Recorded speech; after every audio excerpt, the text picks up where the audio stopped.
भाभी, आप मुझे घर से क्यों निकालना चाहती हो? मीना के स्नातक होते ही उनके लिए लड़के की तलाश शुरू कर दी गई थी। मीना से छोटी और दो बहनें थीं, इसीलिए माता पिता चाहते थे कि अपने जीते जी तीनों की शादियां करके अपनी जिम्मेदारियों से मुक्त हो जाएं। पिता नौकरी करते थे, अतः उनकी सोच थी कि रिटायरमेंट से पहले तीनों बेटियों की शादी हो जाए। इत्तेफाक से उन्हें सुधीर जैसा लड़का मिला जो एक कंपनी में नौकरी करता था। परिवार में सुधीर, उसके माता पिता, उससे बड़ी एक बहन थी जो विधवा थी, उसका एक 3 साल का बेटा भी था। परिवार की आर्थिक स्थिति अच्छी थी तथा समाज में उनकी अच्छी खासी पहचान भी थी। कुछ औपचारिकताओं के बाद रिश्ता तय हो गया। काफ़ी धूमधाम से शादी संपन्न हो गई। हनीमून से लौटने के बाद मीना ने रसोई के साथ साथ घर दूसरी जिम्मेदारियों में भी अपना योगदान शुरू कर दिया। शादी से पहले उसकी सहेलियां, रिश्तेदार उससे नसीहत देती थीं, मीना बाकी सब तो ठीक है, लेकिन तेरे ससुराल में एक विधवा ननद भी है और उसका बेटा भी, जरा संभल कर रहना, क्योंकि ऐसे हालातों में मायके में रह रही ननद मानसिक तनाव से रहती है तो वह छोटी छोटी बातों पर टोका टाकी, बहसबाजी, मनमुटाव और लड़ाई झगड़े जैसी हरकतें कर सकती है। शुरू से ही अपना रोब बना कर रखना, वरना वह तुम्हें दबाने की कोशिश करेंगी। ऐसे हालातों में माँ बाप की सहानुभूति भी बेटे के साथ ही रहती है। तुम्हें बहुत सतर्क रहना पड़ेगा, यह सच कह रही हो तुम। ननद के नखरे उठाना बहुत मुश्किल काम होता है।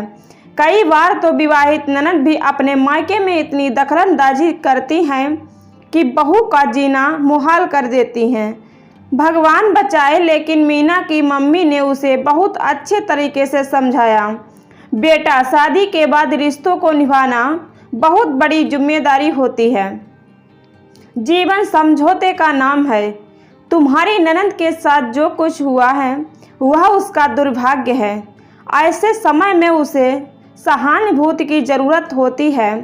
तुम्हें उसके साथ बहुत प्यार, आदर्श, मान सम्मान के साथ रहना होगा और उसके बच्चे को भी दुलार लाड़ प्यार देना होगा।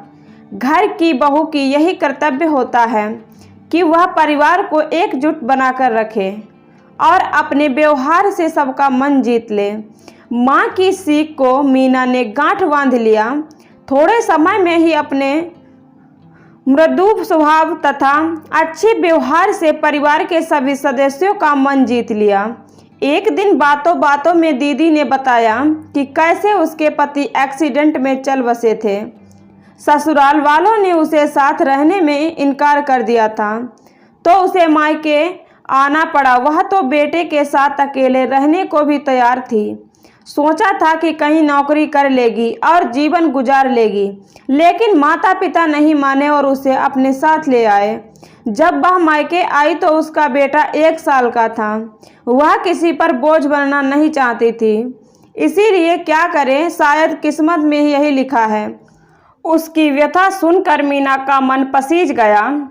उसे विधि के साथ बहुत सहानुभूति हो गई। उसके बेटे ओम के साथ तो मीना की काफ़ी पटने लगी। वह उसके साथ नए नए खेल खेलती, वीडियो गेम में भी उसका साथ देती, कहीं घूमने जाती तो उसे भी साथ ले जाती। वह भी मामी मामी कहकर उसके आगे पीछे डोलता रहता। कुछ समय बाद मीना ने महसूस किया, जब वह उसके साथ ज़्यादा देर रहता ही नहीं तो विधि कुछ नाराज और तनाव में आ जाती है। एक दिन तो उसने कह ही डाला, भाभी, आपके इतने लाड़ से ओम तो आपका ही हो जाएगा। मेरा उस पर से अधिकार छीन रही हैं आप। आखिर मैं उसकी माँ हूँ, वही तो मेरा सहारा है, उसी के लिए तो मैं जी रही हूँ। मैं विधि की बातों से मीना सन्न रह गई। उनके प्रति उनके सहन स्नेह को विधि ने गलत ढंग से ले लिया। उसने इस बारे में सुधीर से बात की तो वह बोला, शायद असुरक्षा की भावना के कारण विधि ऐसा सोच रही है। तुम बुरा मत मानो, धीरे धीरे सब ठीक हो जाएगा। एक दिन बातों ही बातों में मीना ने अपने पति को बताया कि उसके मामा का लड़का 2 साल पहले विधुर हो गया था। उसकी पत्नी बीमारी से चल बसी थी। अगर विधि की शादी उससे करा दी जाए तो कैसा रहेगा। पति ने अपने माता पिता से इस बारे में बात की तो वह भी राजी हो गए। अब विधि को किसके लिए तैयार करना आवश्यक था। पता नहीं वह किसके लिए तैयार होगी या नहीं, यह जिम्मेदारी मीना को ही सौंप दी गई। जब मीना ने विधि से इस बारे में बात की तो वह कुछ नाराज हो गई। क्या आप पर भार हूँ जो मुझे घर से निकालना चाहते हो? मैं तो आपको कोई तकलीफ भी नहीं दे रही। मीना बोली, प्यारी बहना, तुम्हें भगाने की बात नहीं कर रही हूँ, बल्कि तुम्हारा जीवन खुशियों और सुख से भरना चाहती हूँ। मेरा भाई बहुत ही सहनशील, समझदार और नेक इंसान है, तुम्हें बहुत खुश रखेगा। और मेरा बेटा, क्या इससे वह स्वीकार करेगा? तो इसके बिना जीने का सोच भी नहीं सकती। विधि ने अपनी आशंका जाहिर की। हम पूरी कोशिश करेंगे उसे समझाने की। मुझे पूरी उम्मीद है कि वह इसे भी स्वीकार करेगा, क्योंकि उसने पहली पत्नी से कोई संतान नहीं है। मुझे सोचने के लिए कुछ वक्त चाहिए। ननद के कहने पर मीना ने उसे गले लगा लिया। दीदी, आप आराम से सोच लीजिए, सब कुछ आपके निर्णय के अनुसार ही होगा, कोई जोर जबरदस्ती नहीं है। मीना की कोशिश रंग लाई। मामा का लड़का भी इसके लिए तैयार हो गया और मीना की ननद और सास ससुर भी एक सादे समारोह में शादी संपन्न हो गई। विदाई के समय विधि मीना के गले लगकर खूब रोई। मीना ने उसे अपने अंक में भरते हुए बोली, तुम बिल्कुल भी चिंता मत करो दीदी, तुम्हारा जीवन हमेशा खुशियों से, सुखों से, प्रेम से भरा रहेगा, यह मेरा विश्वास है। जैसा मीना ने कहा, उसके मामा का लड़का वैसा ही था, सहनशील, महिलाओं की कद्र करने वाला, हंसमुख, मिलनसार। कुछ समय में ही उसने विधि का दिल जीत लिया। बच्चों के साथ ही वह बहुत जल्दी घुल मिल जाता था। जो बच्चा पहले अपने पापा के बारे में पूछ कर विधि को परेशान करता था, अब वह पापा को पाकर खुशी से नाचता रहता है। करीब साल भर बाद विधि कुछ दिनों के लिए मायके रहने आई। उसके चेहरे और आंखों की चमक जीवन की संतुष्टता और खुशियों को स्पष्ट दर्शा रही थी। उसने मीना को बताया कि सचमुच उसके पति बहुत नेक हैं और अच्छे इंसान हैं, उसे बहुत मान सम्मान, प्रेम, सहयोग देते हैं। बच्चा तो इतना खुश था कि रोज ही फोन पर पापा से बात करता और पूछता, पापा मुझे लेने कब आओगे?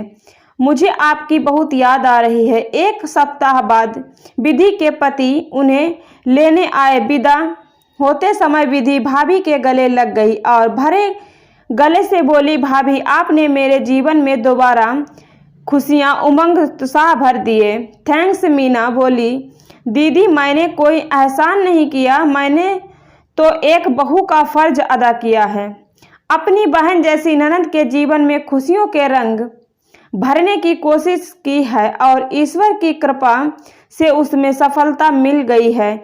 यह आपका भाग्य है। मीना के पति, सास ससुर भी अपनी भर आई आंखों को पोंछ रहे थे। मीना के प्रति उनके मन में जैसे प्रेम का सागर उमड़ पड़ा था। उनके पति प्रशंसा, आभार था, स्नेह के भाव साफ नजर आ रहे थे। दोस्तों, आपको कहानी कैसी लगी? कमेंट, लाइक, शेयर जरूर करें। चैनल पर नए हैं तो सब्सक्राइब जरूर करें। धन्यवाद दोस्तों।